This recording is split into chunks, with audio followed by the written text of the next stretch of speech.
సింధు నది నీళ్లు ఒక్కటి కాదు రెండు కాదు ఏకంగా 5,000 టీఎంసీలు 5,300 టీఎంసీలు సింధు నది దాని ఉపనదులకు సంబంధించి డీటెయిల్గా మాట్లాడుకుందాం.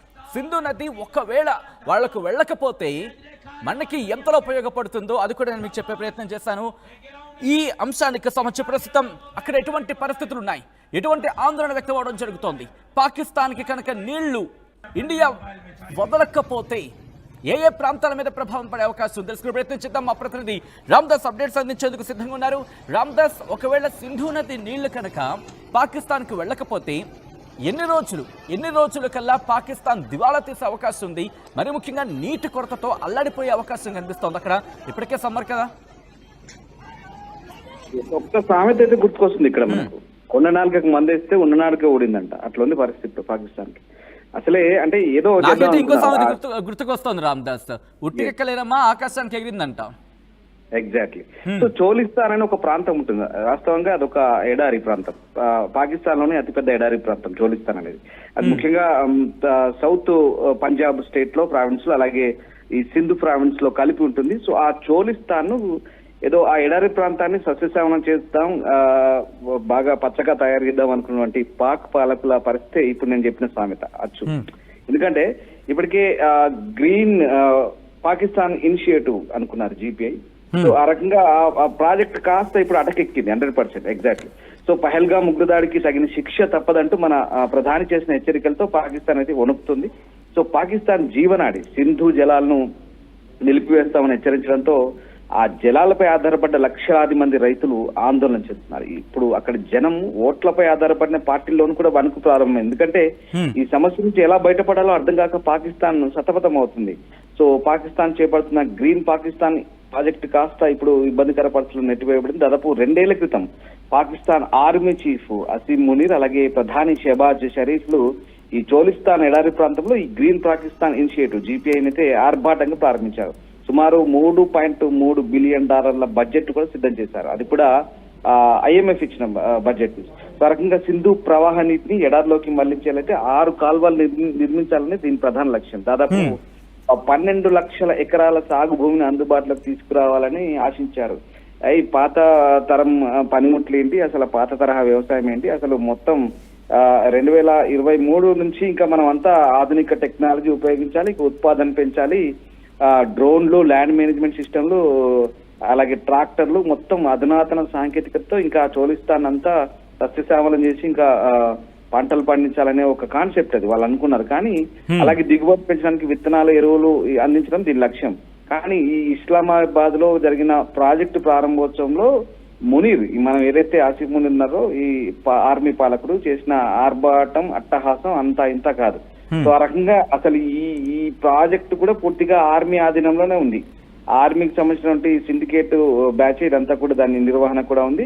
సో ఆ రకంగా గ్రీన్ కార్పొరేట్ ఇదైతే ఇనిషియేటివ్ ఏదైతే ఉందో ఇది బంజర్ భూముల సాగుకు అనువైన వ్యవసాయ భూముల్ని మార్చే పనిని అయితే చేపట్టింది. అది కూడా ఆర్మీ యాజమాన్యంలో ఉన్నటువంటి green corporate initiative GPI. So ఆ రకంగా ఇదైతే మొదలైంది. కానీ పాపం ఇప్పుడున్న పరిస్థితుల్లో సింధు జలాలతో ఇప్పుడు ఇబ్బంది తప్పేలేదు. ఎందుకంటే అంతర్జాతీయ చెల్లింపులు చేయడానికి కూడా డబ్బులు లేకుండా ఇబ్బంది పడుతున్న సమయంలో పాకిస్తాన్ $9 బిలియన్ ఆహారాన్ని దిగుమతి చేసుకోవాల్సి వచ్చిన పరిస్థితి. ముఖ్యంగా నేను ఇందాక చెప్పాను ఏదైతే ఇంటర్నేషనల్ మానిటరింగ్ ఫండ్ నుంచి. సో ఆ రకంగా ఇప్పట్లో పాకిస్తాన్ కి చుక్క నీరు కూడా వదిలే అవకాశం ఎక్కడా కనిపించట్లేదుగా. సో ఇటువంటి సినారియోలు వాళ్ళకున్న ఆప్షన్ ఏంటి, వాళ్ళకున్న ఆల్టర్నేటివ్ ఏంటి, దాని గురించి ఎటువంటి ప్లాన్లు చేసుకుంటోంది? మరీ ముఖ్యంగా ఇటు గ్రామీణ వ్యవసాయానికి సంబంధించి తీవ్రమైన ప్రభావం చూపించే అవకాశం ఉంది. గ్రామీణ వాణిజ్యం కూడా దెబ్బతినే అవకాశం కనిపిస్తోందనే చర్చ జరుగుతుంటోంది.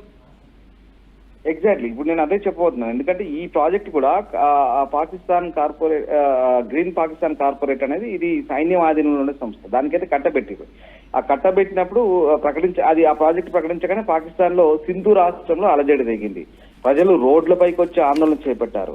డిసెంబర్ 18వ తేదీన సింధు తరాఖీ పసంద్ పార్టీ అని ఒకటి భారీ సమ్మె నిర్వహించారు 2023లోనే అప్పుడే.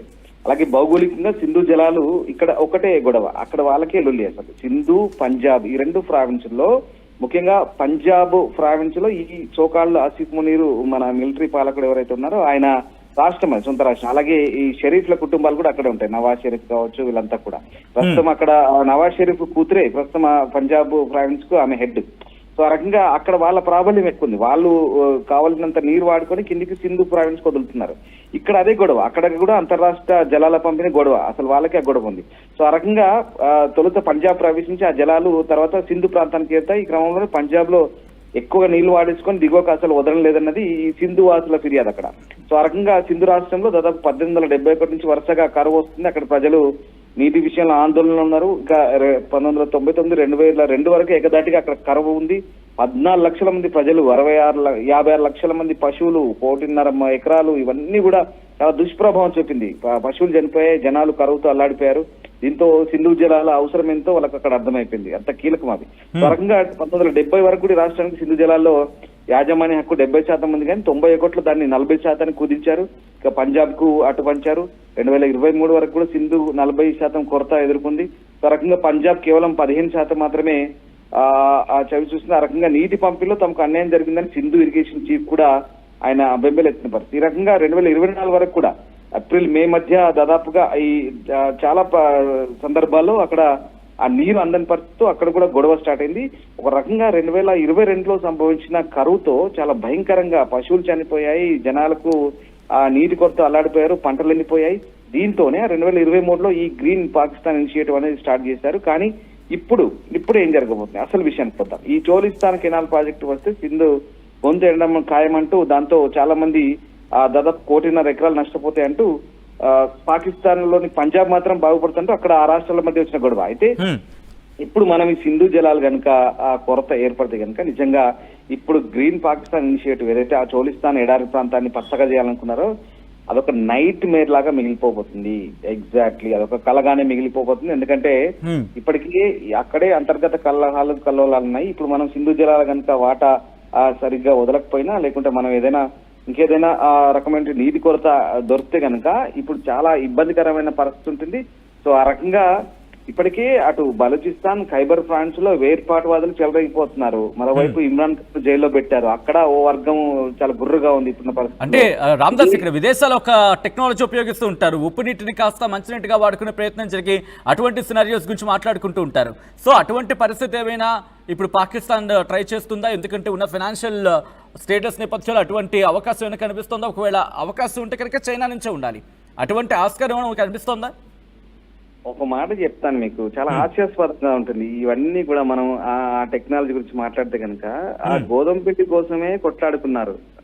టీ తాగడానికి టీ పొడి తగ్గించంటారు బాబు, మనం అప్పు చేసి టీ పొడి చాయ్ పత్తి కొనుక్కుంటామని చెప్పాము, as we discuss already. So ఆ రకంగా ఇది చాలా అంతటి ఇప్పటికే IMF నుంచి తీసుకున్న $1 బిలియన్, $1 మిలియన్ కూడా ఇప్పటికే అప్పుపడున్నారు. ఇంకా వాళ్ళు ఉప్పు నీటిని మార్చుకునేంత సాంకేతిక ఉన్నా, లేకుంటే ఆ పరిజ్ఞానం వేరే వాళ్ళ దగ్గర అరువు తెచ్చుకున్నా అంతటి నిర్వహణ వ్యయం ఖర్చు భరించే పరిస్థితి లేదు.